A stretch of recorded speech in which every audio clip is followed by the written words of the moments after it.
Well, first of all, 1.5 degrees is a threshold instead of 2 degrees Celsius.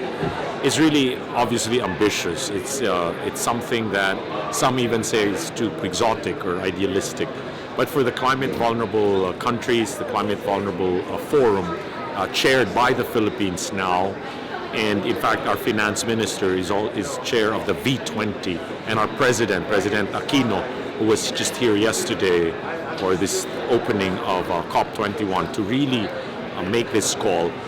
We're all saying simply that a 2 degree Celsius, as many studies and empirically validated analysis would show, would already be even too costly.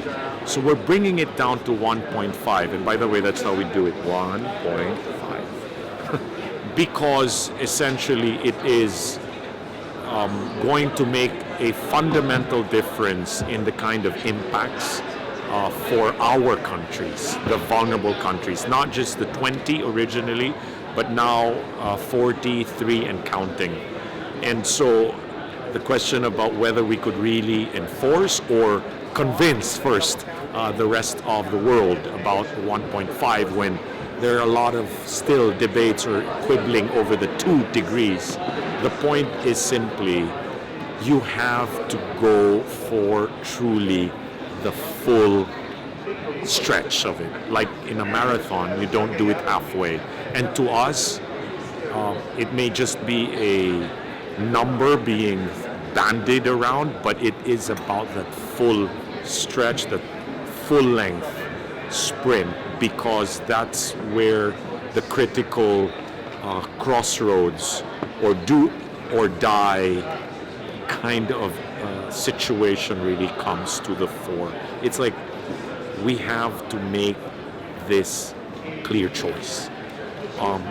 It may be also in a sense a negotiating instrument because you're starting from a far more ideal standpoint.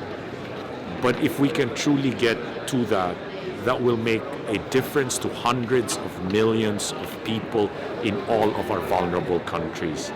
That's why we said in the CVF that being vulnerable does not mean that you're just inherently weak. If we come together and we grow in numbers, especially in Asia and the Pacific, and the Philippines being one of the 2 or 3 most vulnerable countries in the world, you're able to push an agenda where the rest of the world has to take notice.